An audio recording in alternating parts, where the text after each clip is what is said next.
সিম আলু টমেটো দিয়ে বোয়াল মাছের তরকারি রান্না করেছি। এটা খেতে কিন্তু দুর্দান্ত, আর বোয়াল মাছ যে কোনো সবজি কিংবা ভুনা খেতে কিন্তু অসম্ভব মজার হয়। তো আজ কিন্তু আমি সবজি দিয়ে রান্না করেছি, আর খেতেও কিন্তু ভীষণ মজার হয়। তো চলো ভিডিওটি শুরু করা যাক। তো হ্যালো এভরিওয়ান, আসসালামু আলাইকুম। সবাই কেমন আছেন? আশা করি সবাই ভালো আছেন। তো চলুন ভিডিওটি শুরু করা যাক। যেহেতু বোয়াল মাছ রান্না করব, তো আমি কিন্তু ভেজে রান্না করব না, কষিয়ে রান্না করব। তার জন্য বেশ খানিক পরিমাণ পেঁয়াজ কুচি এখানে অ্যাড করে দিলাম। এখন পেঁয়াজটাকে আমি হালকাভাবে ভেজে নেব, মানে ময়াম হওয়া পর্যন্ত অপেক্ষা করে নিতে হবে। তো দেখো কিছুক্ষণ পর কিন্তু ময়াম হয়ে গিয়েছে। তখন আমি একটু পানি দিয়ে দিয়েছিলাম, যেটা আমাদের মশলা কষাতে কাজে আসবে। আর রেগুলারলি যে আমরা বেসিক মশলাগুলো ব্যবহার করে থাকি, এখানে কিন্তু সেগুলি অ্যাড করেছি। তো এখানে ছিল হলুদ গুঁড়ো, মরিচ গুঁড়ো, ধনিয়ার গুঁড়ো, পরিমাণ মতো লবণ, আর হ্যাঁ, আদা রসুন পেস্টও দিয়েছি, বাট দেখানো হয়নি। তো ভালো করে মশলাটা আমি এখানে কষিয়ে নেব। যখনই মশলার গা থেকে তেল ছাড়তে থাকবে, তখনই আমি এখানে বোয়াল মাছগুলি এখানে অ্যাড করে দিব।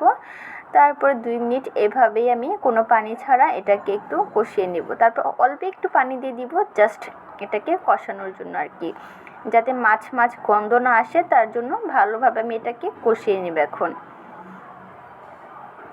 তো দেখো একদম কষানো কিন্তু আমার অলমোস্ট কমপ্লিট।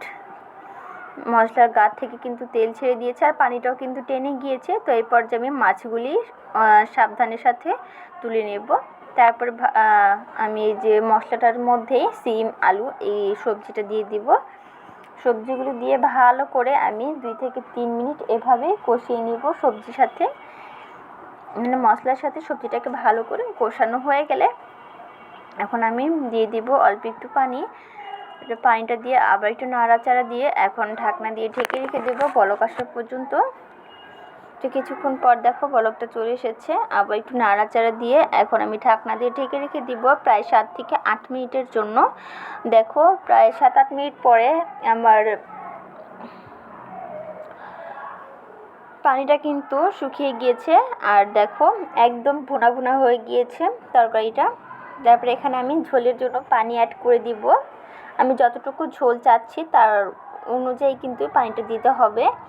তো সেই পরিমাণ অনুযায়ী আমি পানিটা এখানে অ্যাড করে দিলাম। পানিটা দিয়ে আবার একটু নাড়াচাড়া দিয়ে এখন আমি ওই যে মাছটাকে ভালোভাবে যে কষিয়ে একটা প্লেটে রেখেছিলাম, সেই মাছটা আমি এখানে অ্যাড করে দিব। দেন ভালোভাবে মাছটাকে আমি সুন্দর করে তরকারির মধ্যে বিছিয়ে দিয়েছি যাতে না ভাঙে। তো এখন বলক আসার জন্য অপেক্ষা করতে হবে। আর টমেটোর কথা কিন্তু আমি একদম ভুলে গিয়েছিলাম ক্যামেরা করতে। তো টমেটোটা দিয়ে আমি আবারও একটু নাড়াচাড়া উল্টাপাল্টি করে দিয়েছি। তারপর আরও 5 মিনিট আমি এভাবেই রান্না করে নিতে থাকবো। তো 5 মিনিট পর দেখো ঝোলটাও অনেকটা শুকিয়ে গিয়েছে, আর তরকারি কালারটাও কিন্তু অনেকটাই চেঞ্জ হয়ে গিয়েছে। এই পর্যায়ে আমি ধনিয়া পাতাটা অ্যাড করে দিব। ধনিয়া পাতা অ্যাড করে ভালোভাবে একটু নাড়াচাড়া দিয়ে আরও 2 মিনিট রান্না করে নিলেই কিন্তু আমাদের তরকারি রান্নাটা কিন্তু একদম কমপ্লিট হয়ে যাবে। তো দেখো তরকারি রান্নাটা কিন্তু অলমোস্ট কমপ্লিট। তো চলো একটা প্লেটে আমরা পরিবেশন করে নিব এখন। তো এই তো পরিবেশন করার পর কতটা লোভনীয় হয়েছে না, খেতেও কিন্তু অসম্ভব মজার হয়েছিল। চাইলে সবজি দিয়ে একবার হলেও মাছ ট্রাই করে দেখবে। আর ভিডিওটি ভালো লাগলে like, share, comment and subscribe করে পাশে থাকবে। তো আজ এই পর্যন্ত, আবার অন্য কোনো ভিডিওর সাথে নিশ্চয়ই দেখা হবে। আল্লাহ হাফেজ।